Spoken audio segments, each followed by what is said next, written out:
Yes, hello, I'm John. Hi, welcome to another cool stuff in Utah. I really need to work on the name. Part of this thing is that there's a bunch of cool stuff in Utah, and occasionally that involves me kind of sneaking around. But then there's some other cool stuff in Utah where I have some friends and I have to call in a favor. So today, we're talking about the Salt Lake City Public Safety Building, home of the Salt Lake City Police Department. So I'm walking around, I have to wear a mask. We don't want to see any COVIDs. My good friend here, Detective Mike Ruff. He's one of my best pals. He's also the biggest Metallica fan that ever lived. Right? Name a Metallica song right now. Master of Puppets. See? Told you. This is also the home to Valley Emergency Communication Center? No? SLC 911. SLC 911. Yes. What's the difference? So handles Salt Lake City and Sandy City, both police and fire dispatch. It's also, like I mentioned, Salt Lake City Police Department and Salt Lake City Fire Department. If you come in when we're not being ravaged by the coronavirus, there's also a public museum that's really cool in here that talks about both the fire department and the city police department. For you younger kids, this is a cell phone. It's ridiculous. Okay, that's ridiculous. So Salt Lake City's first fire department was an all-volunteer department. This is from 1876. You can see the turnouts on the other side here. This is more along the lines of what the city fire department wears nowadays, turnouts or bunkers, depending on which department you're talking to. Yeah. Call that the key to the city.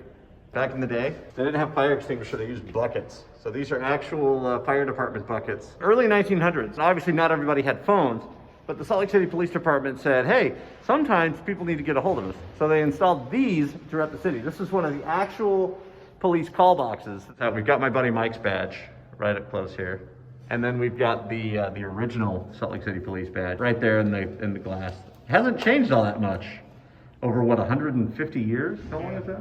1851 is when we started. That's so cool. Okay, so the real reason I'm here at the Public Safety Building and the Salt Lake City Police Department today is a room that is deep, dark inside. In fact, a lot of the people that work in this building don't even know it's here, and that's not even a joke. This is, what do we call this, Mike? It's kind of all the stuff we can't fit in the public museum. It's kind of a closed museum. I guess it's like a vault. So let's look around at some of the cool stuff we can find in here. I don't know that the police department ever used any of these, but they certainly had them, whether they were evidence. I think some of them were seized. I'm not sure the story behind all of them. I think a lot of them are seized, though. Looks like World War I type stuff.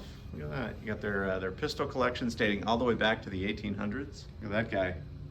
What is going on there? They're digitizing some of their records. I'm not allowed to touch them. Stuff dating back to the 1930s. Let's see, what was she arrested for? She was arrested in the 1930s for? 1618. We believe it's prostitution. Oh, look at that. She looks angry. No, she looks angry. Oh, look at that. 1927? Look at this dude. Yeah, these go back to when we actually, I think the city actually ran a jail section. So 1927? The city booked it. Dude's got a head bandage on.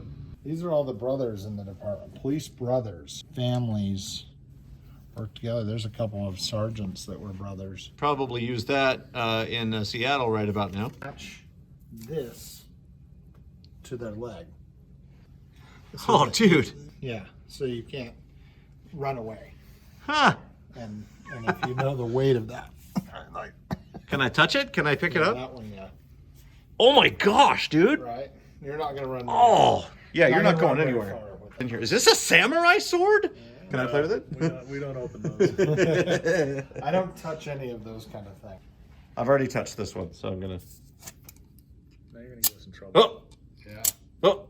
Nunchucks, dude. Don't move it. Just sit on it. I said sit on it, don't move it. I was going to ride it. It won't ride. You gonna play the Chips theme while you do this? Da, da, da, da. Oh, look at that. A grenade. We've got a grenade. So it looks like this is like stuff that has been taken from people, like some of confiscated. some of it is stuff that's been used. I don't know why we have a harpoon gun. I'm not sure either. A line launcher, that's like a naval line launcher. Yeah, why wouldn't you need that? But Detective Ruff is here. Hey, dude. Greetings. So tell me a little bit about the history of the Salt Lake City Police Department. So it is kind of interesting. Salt Lake City actually has the fourth oldest police department in the country. A lot of people don't realize that. So There were other departments around the country, but in terms of an actual police department, we were the fourth one in the likes of Boston, Philadelphia.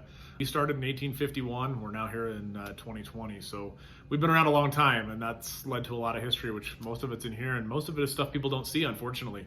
We just don't have a place to display all of it. So we're glad that we have it cataloged at least, though, so people can at least have it in the future. So cops in 1851, they made 25 cents an hour. That is ridiculous. Shortly after they formed, they got a huge pay raise up to $3 an hour, which at the time was actually quite a bit. That's more than I make now. So there you go, just a small sample of the hidden history at the Salt Lake City Public Safety Building, home of the Salt Lake City Fire Department and Salt Lake City Police Department. So my thanks to the City of Salt Lake City Fire Department, and Detective Michael Ruff, who is a Salt Lake City police officer, and Dynamite Checkers player. As always, if you've got an idea for something that you want to see in Utah, go ahead and leave a comment below. Make sure you hit that like button, subscribe button, and share it with your friends and stuff, please. I think that's how the internet works. I don't really know. And we'll see you next time on Cool Stuff in Utah.